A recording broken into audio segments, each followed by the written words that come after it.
बिस्मिल्लाहिर्रहमानिर्रहीम। अस्सलाम वालेकुम स्टूडेंट्स। आज की जो हमारी लैब है that is about Microsoft Excel. हम डिफरेंट टूल्स देखते हैं for record keeping, for information storage और डेटाबेस क्रिएशन के लिए। तो सबसे पहले हम लोग डेटाबेस से पहले हम बात करेंगे डेटा और इंफॉर्मेशन के स्टोरेज और डेटा कीपिंग, रिकॉर्ड कीपिंग किस तरह से होती है। उसके लिए हमारे पास डिफरेंट टूल्स हैं जो कि यूज़ होते हैं फॉर इंफॉर्मेशन और फॉर डेटा और फॉर रिकॉर्ड कीपिंग। और ये जो टूल्स हैं ये हमारे पास डेटा को स्टोर करने के लिए, प्रोसेस करने के लिए, उस डेटा को किसी एक इन्फॉर्मेशन के फॉर्म में कन्वर्ट करने के लिए यूज़ होते हैं। जैसा कि हम लोगों ने थ्योरी में पढ़ा कि डेटा और इन्फॉर्मेशन क्या होते हैं, डेटा क्या होता है, इन्फॉर्मेशन क्या है, और हम डेटा को किस तरह से प्रोसेस करते हैं तो वो इन्फॉर्मेशन में कन्वर्ट हो जाती है, और इन्फॉर्मेशन हमारे पास किस लिए यूज़ होती है और इन्फॉर्मेशन को हम किस तरह से यूटिलाइज करते हैं अपने पर्टिकुलर ऑर्गेनाइजेशन में। तो माइक्रोसॉफ्ट एक्सेल पे हम सबसे पहले काम स्टार्ट करेंगे। ये जो माइक्रोसॉफ्ट एक्सेल है ये हमारे पास बेसिकली रिकॉर्ड कीपिंग के लिए है कि हम किस तरह से रिकॉर्ड कीप करेंगे और हम किस तरह से अपने डेटा को प्रोसेस कर सकते हैं। पहले जो है वो हमारे पास माइक्रोसॉफ्ट एक्सेल यूज़ होता था वो रिकॉर्ड कीपिंग के लिए, ठीक है। उसके बाद जो हमारे पास टूल्स हैं डेटाबेस के वो हम लोगों के पास बाद में आए, लेकिन फर्स्ट ऑफ ऑल हम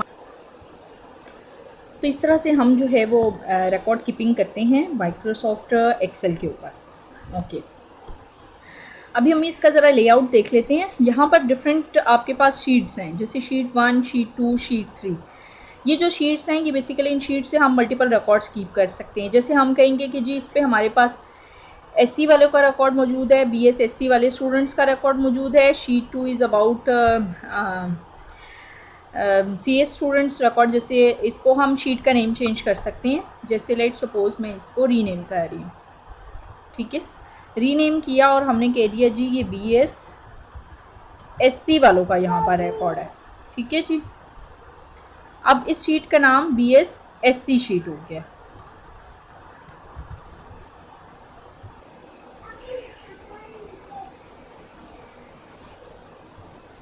इस पे जो आपके पास रिकॉर्ड कीपिंग होती है वो इस तरह से आपके पास सेल्स की फॉर्म में है। अब ये जो है ये एक इंडिविजुअल सेल है, ये आपके पास कॉलम्स हैं, कॉलम्स का नेम अल्फ़ाबेटिक ऑर्डर में है, ABCD सो ऑन।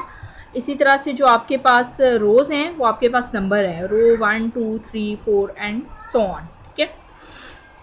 अब आपके पास हर जो इसमें आपके पास रो है, हर ये जो ब्लॉक है एक इंडिविजुअल ब्लॉक, इसको हम सेल बोलते हैं। अब इस इंडिविजुअल सेल का कोई ना कोई एक एड्रेस है। जैसे आपके पास ये एक सेल है, या मैं लेट सपोज इधर क्लिक कर रही हूँ। अब इसका एक एड्रेस होगा। एड्रेस क्या होगा? इसका कॉलम नंबर क्या है F, और रो नंबर क्या है 5। तो इसका एड्रेस क्या है F5। अब यहाँ पर जो है वो एड्रेस लिखा होता है उस पर्टिकुलर सेल का। जैसे इस सेल का एड्रेस है F कॉलम है और 5 रो है। इसी तरह से हम करते हैं, जैसे I कॉलम है और 2 रो है। इसी तरह से B कॉलम है और 6 जो है वो रो है, तो B6 इसका एड्रेस है। इसी तरह से E9 जो है वो इसका एड्रेस है, इस सेल का एड्रेस है, ठीक है। ये इस एड्रेस क्यों हम यूज़ करते हैं ये भी हम आगे जब फॉर्मूला ऐड करते हैं तो आपको समझ आ जाएगी चीज़, ठीक है। अच्छा, और अब आपके पास ये कुछ टूल बार्स हैं, ये इसमें आपके पास ये तो फॉर्मेटिंग वगैरह की हैं सारी, टेक्स्ट रैप करने के लिए और ये सब चीज़ें हैं। आपने एक नेक्स्ट फाइल क्रिएट करनी है, जैसे मैं रिजल्ट कार्ड की करती हूँ, ठीक है। I want to create a new sheet, new पे क्लिक किया आपने, और यहाँ पे आप क्रिएट ब्लैंक आप वर्कबुक बनाना चाहती हैं, ठीक है। इस पे क्रिएट की ऑप्शन पे आपने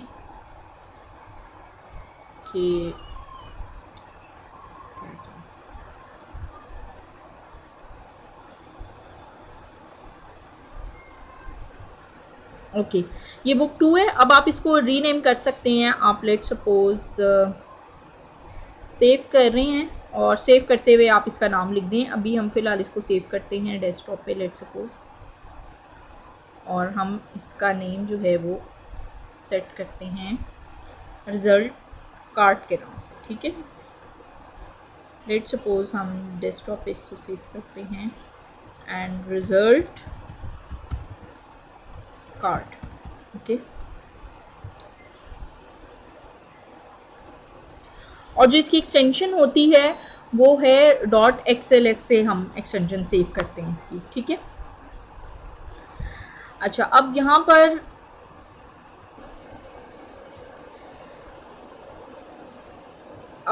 पर हम जो है वो लेट सपोज मैं लिखती हूँ रिजल्ट कार्ड की एक मैंने बनानी है। यहाँ पे मैं लिखती हूँ रिजल्ट कार्ड।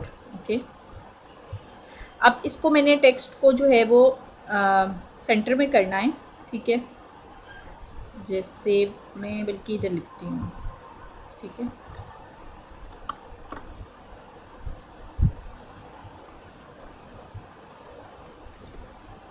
ठीक है, अब इसको हम थोड़ा सा यहाँ से आप करके इसको ड्रैग कर सकते हैं। ठीक है, आप उस पर्टिकुलर जो कॉलम है उसका साइज बड़ा कर सकते हैं। इस टेक्स्ट को हम कर लेंगे सेंटर में।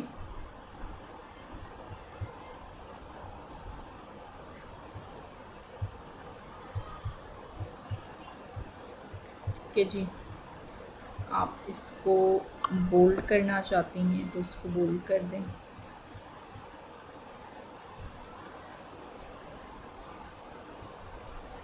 और अगर हम इसको वापस उस पे रखते हैं एड्रेस स्पेस पर, तो हम मर्ज कर सकते हैं 2 या 3 सेल्स को। जैसे लेट सपोज अब टेक्स्ट आपका एक सेल में नहीं आ रहा और आप उसको बहुत ज़्यादा एक्सटेंड कर रहे हैं तो आप मर्ज कर सकते हैं। जैसे लेट सपोज मैंने इतने सेल्स को कंबाइन किया है, अब मैं इसको मर्ज एंड सेंटर कर दूंगी। अब ये आपके पास रिजल्ट कार्ड वाली बनी। ओके, अच्छा, इस टेक्स्ट को मैं इस तरह से सेंटर कर देती हूँ। अलाइनमेंट आप लोग चेक कर लें। अब लेट सपोज मैंने यहाँ पे मैं लिख रही हूँ स्टूडेंट नेम। ठीक है जी, इस कॉलम में मैंने लिख दिया स्टूडेंट नेम। इसको थोड़ा सा ड्रैग किया। नेक्स्ट कॉलम इज अबाउट, इसको एक कॉलम छोड़ के हम कर देते हैं। ठीक है, नेक्स्ट में हमने लिख दिया है असाइनमेंट्स। और मेरे पास लेट सपोज के 3 असाइनमेंट्स हैं। असाइनमेंट्स हैं लेट सपोज, और हम अभी एक फुल मार्क्स अप्लाई करके लिखते हैं। Quizzes sessional 1,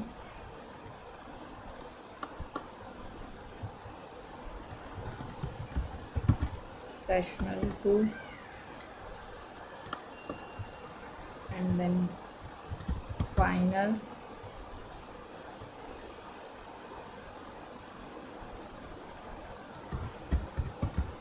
total। ओके, अब हम इस पूरी रो को बोल्ड कर देते हैं एंड सारे टेक्स्ट साइज हम इसका थोड़ा इंक्रीज कर देते हैं। ठीक है जी, ये जो है हम सेंटर में कर देते हैं। इसको हम वापस उसी पे कर देते हैं और हम इधर रिजल्ट कार्ड वाली बना देते हैं।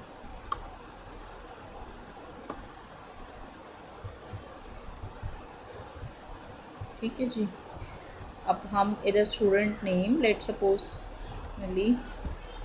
ठीक है, असाइनमेंट्स में 10, क्विज़ेस में 10, सेशनल में लेट सपोज 8, सेशनल 2 में लेट सपोज 7, फाइनल में लेट सपोज 45। ठीक है जी, इसी तरह से एमएथ असाइनमेंट्स में 7, इसमें 4, सेशनल 1 में 7, 5 and final is about 45। Okay, इसी तरह से अब हम ऐसे करते हैं, यहाँ पर टोटल करते हैं। ठीक है, फॉर एग्जांपल हमने सम करना है असाइनमेंट, क्विज़, सेशनल और फाइनल के मार्क्स का। हम इक्वल टू करके फॉर्मूला लिखते हैं, equal to sum is basically a keyword. अब हम लिखते हैं कि अगर हमने रेंज लेनी है वैल्यू की, जैसे हमने इस वाले कॉलम से लेके इस कॉलम तक हमने वैल्यूज़ करनी है, तो हम लिखेंगे इसका एड्रेस क्या है, कॉलम का सेल का सॉरी एड्रेस क्या है, B B5 और कॉलन लगाएंगे अगर हमने जो है वो रेंज लेनी है। जैसे हमने इधर से इधर तक की वैल्यू लेनी है तो हम कॉलन लगाएंगे, colon F5 bracket close and enter. तो ये इसने हमें सम दे दिया। और अगर हम सिलेक्टिव, हम फंक्शन इधर भी लिख सकते हैं, हम उसी सेल में भी लिख सकते हैं।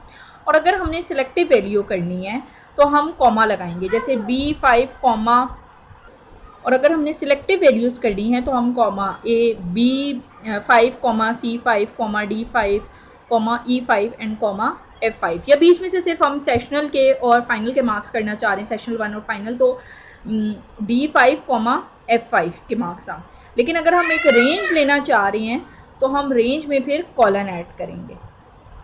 अब हमने बाकी हमारे पास लेट सपोज 1000 रिकॉर्ड्स हैं, इधर स्टूडेंट्स नेम है और सबका हमने इधर सम कैलकुलेट करना है, इधर हमने मार्क्स एंटर कर दिए। तो आप इधर इसको कर्सर को रख के इसको ड्रैग करेंगे तो वो आपको नेक्स्ट वाले को ऑटोमेटिकली दे देगा। अब नेक्स्ट वाले का इसने automatically equal to some B6 से लेके F6 तक खुद ही सम दे दिया।